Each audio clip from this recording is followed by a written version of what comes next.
In this video, we will learn about retail treasury bonds or simply put, RTB. So we will learn ano ba yung RTB, sino ba pwede mag-invest dito, how can you invest in it, ano yung mga pros and cons, and then later on we will have some real-time calculation kung magkano yung pwede mong kitain dito sa RTB. What is RTB? RTB are issued by BOTR or Bureau of Treasury under to ng Department of Finance. Nag-raise sila ng funds para magamit nila or mapondohan yung mga different government projects. Example, in infrastructure, education, etc. etc. Now, yung mga investors naman, ginagawa nila or tayo ay by buying the funds offered by the BOTR, tayo ay nagpapautang doon sa BOTR. Okay, so bali, in other words, pinapautang mo ang gobyerno para mapondohan yung project through the bonds. So how can you earn as an investor? As an investor, there are two ways to earn. So one is through the quarterly interest payment. So pag bumili ka ng bonds, every 3 months is nagre-release sila ng interest payment. So it varies kung gaano kataas yung per annum na interest, at the same time kung gaano kataas din yung or kalaki yung pinautang mong pera sa government. Then earning number 2 is the investors will get their capital once the bond reaches its maturity. So basically, kapag tapos na yung bond, nag-mature na, let's say 2 years or 5 years, babalik sa'yo yung capital na nilabas mo, yung pinautang mo. Who can invest? Actually, napakasimple lang ito. Who can invest? Anyone na merong account sa mga participating banks and apps. Later on, we will discuss ano ba yung mga authorized selling agents ng RTBs. How can I invest? Of course. So, if you're interested, ito na yung magandang news. For as low as 5,000, alam nyo, napakakatawa dito eh. Kasi, before, talagang pahirapan yung, like sa example, sa stock market, diba?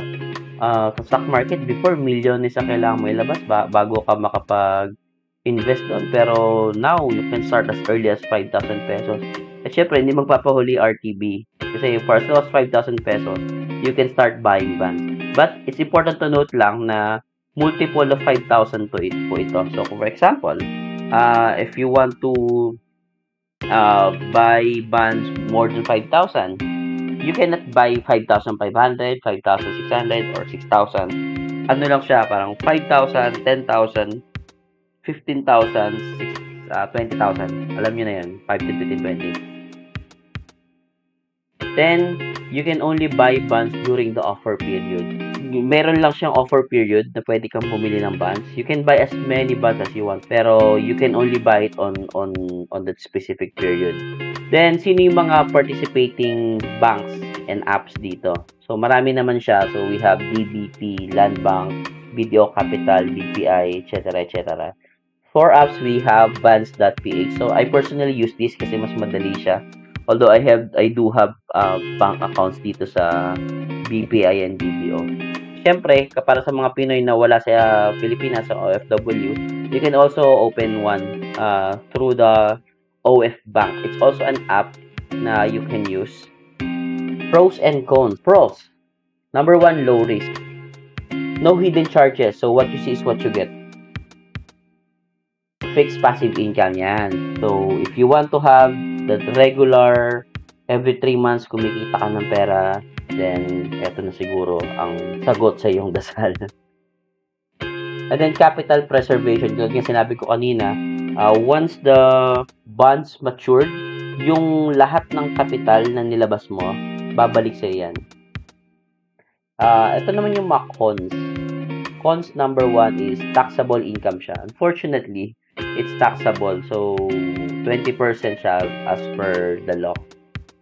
Then, fixed interest rate. For example, ang taas na ng inflation rate. So, kung in the next few years, tumaas ang inflation rate, naging 10%, and hopefully, wag.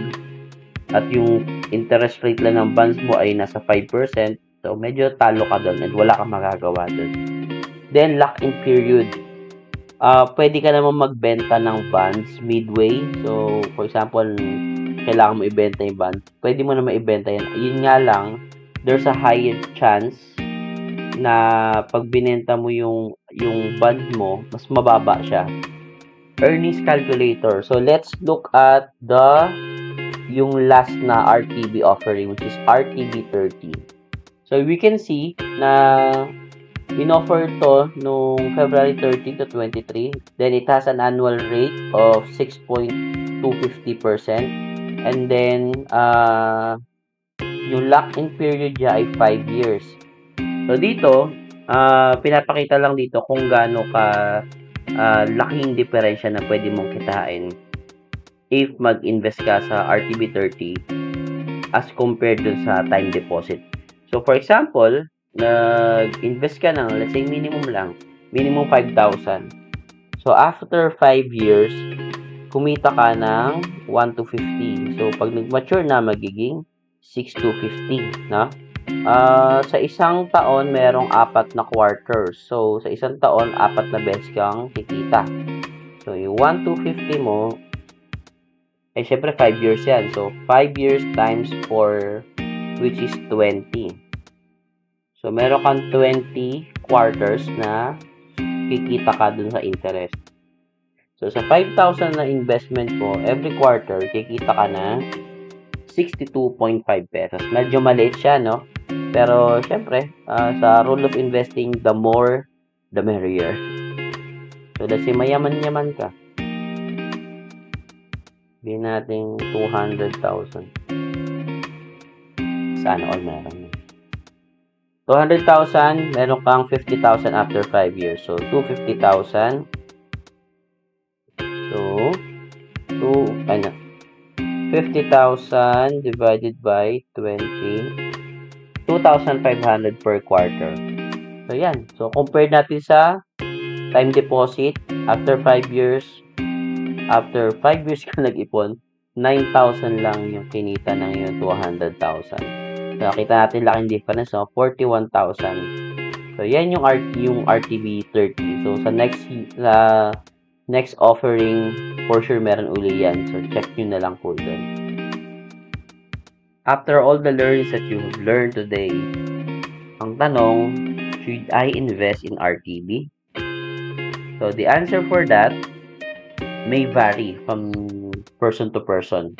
For me, okay lang mag-invest sa RTB as long as, number 1, you have a free money. Meaning free money na hindi mo siya planong galawin in the next few years or so. RTB is a good option na pwede mo mapalago yung pera mo kaysa naman nakatambak lang sa bangko, di ba? Number 2, you want a passive income na quarterly may natatanggap ka, then go for it. Although I know that there are other investment schemes na di hamak na mas malaki yung kinikita compared to RTB.